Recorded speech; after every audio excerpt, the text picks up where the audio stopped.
God, that was unbelievable. All right, I'm gonna tell my truth here. When you said a lesbian can look like anything, even this, I laughed so hard I peed a little bit. Sorry about that. I actually, a person who used to be a lesbian can also look like this. I am a trans man. There you go, okay. Thank you. Do we have any, I'm not Elliot Page, okay? We can relax a bit. Do we have any trans people in the audience? Anybody? Statistically, that checks out. We're not in Bushwick, baby. Yes, I originally came out as bi, then lesbian, then trans, or as we like to call that, the BLT. Did someone say, aw? That's good. So I've dated straight men, straight women, gay men, non-binary people, pretty much everything. So I tried to come to you with the cream of the crop of the fuckboys that I've encountered in my life today. So I really hope I have a treat for you. What I have is a situation that happened 18 months ago, and I have not been able to make sense of it since it happened.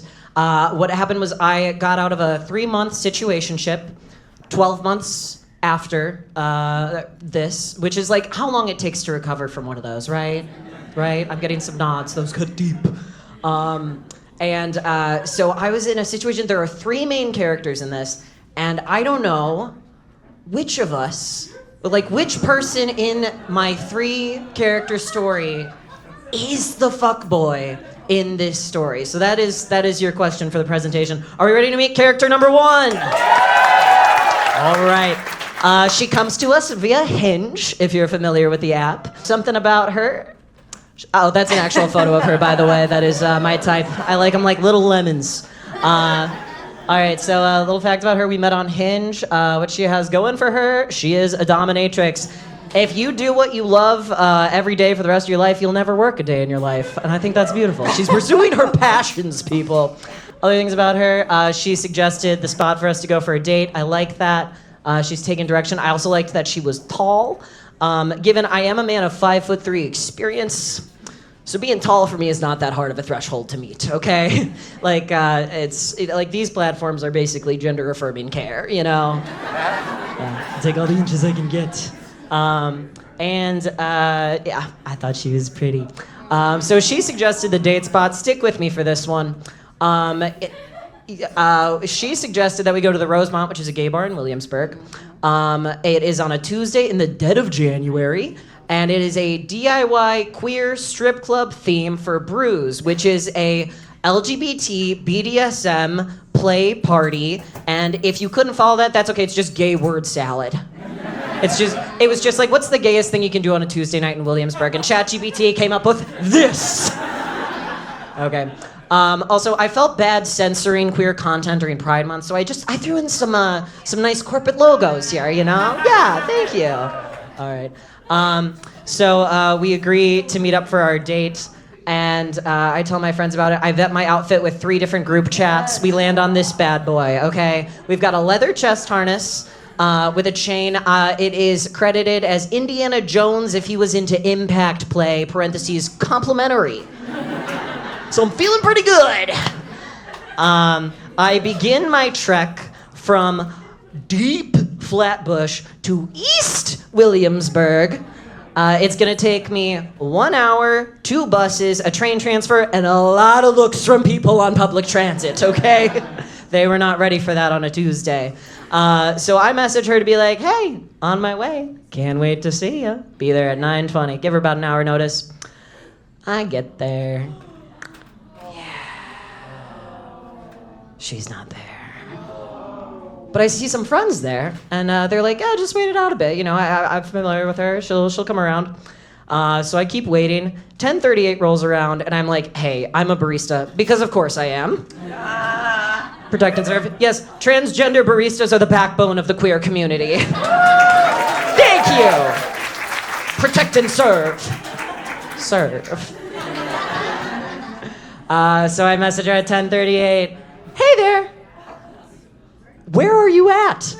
And she responds with nothing. Oh, we got ghosted on a Tuesday at the DIY queer scene sex, whatever part. I can't follow it. I don't even know. So that was the situation at hand, but I'm like, hey, you know what? I'm gay on a Tuesday night. I've got that outfit on, and I'm making something happen. So I do what nobody ever regrets, which is open Grindr. Yes. Let's meet suitor number 2. Facts about him? Yeah. So what's he got going for him, you guys? Well, for starters, he's 382 feet away. We like. He has a torso. It's a good-looking one. And presumably a face, I would like to think. So we're chatting, he's online, and we're talking about safety practices. I'm like, hey, have you been tested recently? Do you have condoms? And he said, I don't have condoms, and I haven't been tested recently. I swear to God, you put a bullet to my head, this is the truth. He said, I haven't been tested recently because Brunch keeps coming up. New York. Because Brunch keeps coming up? This guy's got his priorities straight! And he's like, but here's the great news. I'm really high, so I can't get hard. So we can just do whatever feels good for you. So honestly, that sounds like a good situation. So I go over, we have a good time. I'm dressed once again like leather impact Indiana Jones, and he is wearing a baby blue sweater. And I walk in, I look at him, and I'm like, oh my God, I am the dominatrix. You can get ghosted by the dominatrix or live long enough to see yourself become the dominatrix. That's what we learned that day. So we have a pretty good time. And then, time goes on. We exchange Instagrams. We're like, yeah, maybe we'll meet up again sometime. 1 week later, he sends me a message. Hey, so I took your advice and skipped brunch to get tested this week. He's taking my advice? I think he's the one. And came back positive for chlamydia, syphilis, and gonorrhea. The unholy trinity. No. I am so very sorry. Sorry, annoyed. I am so very annoyed. Sorry, annoyed. He's annoyed. Not sorry, he's annoyed. Wow, yeah. So I'm like, okay, thanks for letting me know. I'll be keeping your contact info. So I go to the free clinic, I go to get tested, and they give me treatment for preventatively. If you're like, okay, if you have chlamydia, here's this. If you have syphilis, here's this. But here's the thing.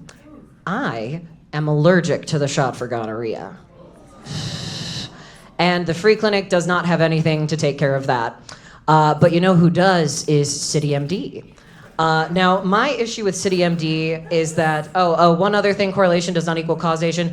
Having an STD does not mean you are a fuckboy. Yeah, for sure. Reduce the stigma. That being said, if you are skipping getting tested to go to brunch, you might be a fuckboy. There you go. So there's the difference. So I go to CityMD, and I'm a little hesitant because as a trans person, I've had a couple of not very competent care at CityMD in the past. The last time I went there, I went to get treated for a yeast infection, and I after talking to the doctor for about 20 minutes about other stuff, I brought this up, and he was like, "You have a yeast infection?" And I said, "Yeah," and he goes, "Where?" I was like, well, it's external. And he's like, oh, so it's on your penis? I was like, brother, play your cards right. It could be on yours. Am I right? That's what's good. Let's get him. Had a follow-up appointment at his place that week. So now I'm in the doctor's office, and I am sweating profusely. I am so nervous. I am vaping like a monster, okay? Just like when the doctor walks in the office, it's just like through a cloud of smoke. And she walks in, lesbians, Doc Martin first. She is wearing head-to-toe black coveralls. She has a purple streak in her hair. Ladies and gentlemen, we have a queer doctor! Ooh. I'm feeling good about this. So, in fact, I start getting a little nervous. She's asking me competent questions. She's taking care of me. I've never had this experience at CityMD, so I am fully bent over taking a gonorrhea shot to the ass, being like, so what's your vibe? I haven't seen you around here before. You new in town? She does say that she moved here recently, and I was like, oh my God, like I go to a bunch of queer events. I can show you. We could exchange Instagrams. And she looks at me panicked. That's when I realized I'm the third fuckboy in this story. I'm a sweaty guy. Okay, I will say I got a few things going for me. I take sexual health very seriously. I call my mom regularly, and guys, I've got a torso. So, yeah. In my attempt to talk to her about exchanging Instagrams, I panicked for a second, and I was like, would that be a FAFSA violation?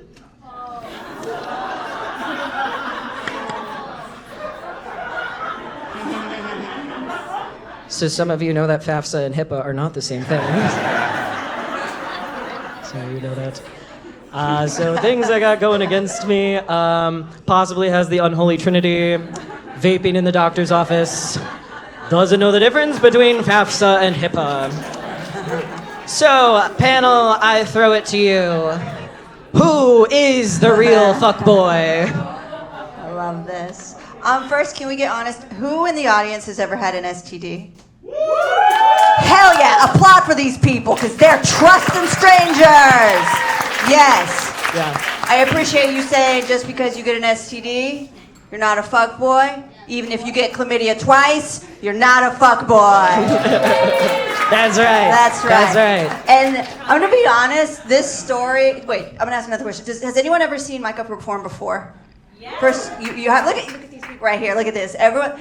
Such a delight, so you have to go see him perform. Please follow him on Instagram. Look at me plugging you, baby. In this story, and like as soon as it started, I was like, Micah talking about fuckboys? I'm gonna be honest, I see you everywhere. You a fuckboy. You a fuck grown-ass man. You know, right? Like, I don't know. It was just just calming to see you have a bad experience, because you out there crushing it. I've literally been to a show, and Micah was on it, and a stranger, a very hot, recently divorced stranger came up to him, and they were making out within 6 minutes. So give it up for this king. You remember this? Come on, everybody. The hot divorced one. Remember the hot weird one? Oh. You couldn't even remember, you slut. That's right. Yes. You fuckboy, come take my seat. Yeah, pull up. We're gonna get a fourth chair up there. So I don't have anything. Just keep doing what you do and just fuck them. Cheers. Yeah. I'm of the opinion that STDs are temporary, but brunch is forever. So, and that guy just seems chill as hell. I know he's supposed to be bad, but he just seems like he's trying his best in this cruel world. So definitely green for that guy. Green for you for being a public health hero. Yeah. And red for the first person because they fucking canceled. I forgot about that. Yeah. Awful. Yeah. The ghosting does not feel good. No, and look what they missed out on. You're a king, so. Nice. Yeah. 2 or 3. Cheers. Once again, another very Brooklyn story. We all went on that journey together. Yeah. Everyone, it's cool. I'm gonna have to go with I agree. I think a red for the party promoter that was not true about their intentions. All right, Everybody was honest but that person. So for that, I'll give everybody else greens and a red for that person. Yeah. All right. Thank you. One more time for Micah.